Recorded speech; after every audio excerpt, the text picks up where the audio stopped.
To do anything in Excel, be it entering data or doing any formatting or anything else, you need to first select one or more cells. In this lesson, we're going to learn how to do that.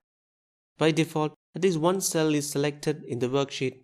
This is the currently active cell. You can visually locate it by looking for a cell with thick black borders around it.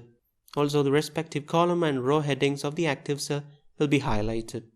Alternatively, the address of the active cell is displayed in the name box. Now let's select another cell. Just use the mouse and click on the top of the cell which you want to select. That's it. Another way is to use the keyboard by pressing the arrow keys or use Tab or Enter keys with or without Shift key.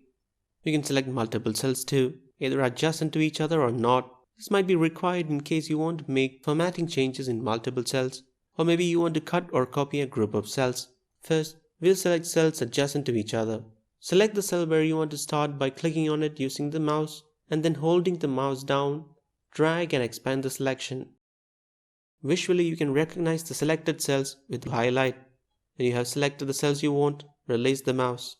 Multiple cells located adjacent to each other are together called a range. So now you have selected a range of cells. Notice that in the address bar, the cell where you started selecting is displayed, and all the columns and rows of the selected cells will now be highlighted. Instead of using the mouse, we can use the keyboard to achieve what we just did. Select the cell where you want to start, press down the Shift key, and move left or right using the arrow keys. When you're done selecting, release the keys.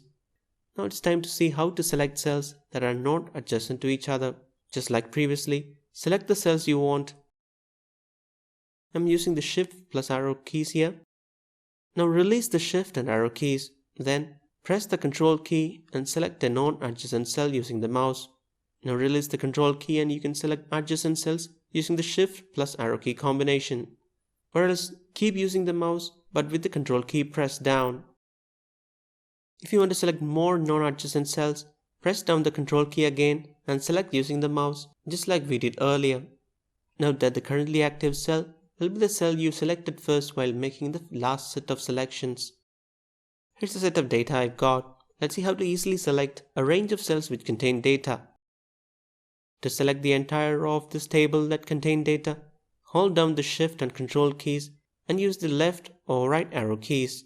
I'm using the right arrow here, and this will select all the cells towards the right.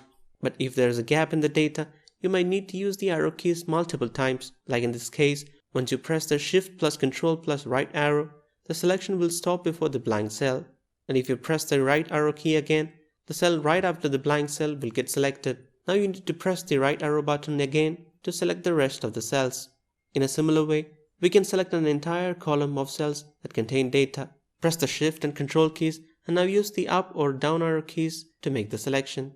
If you want to select the entire table, just press Ctrl A.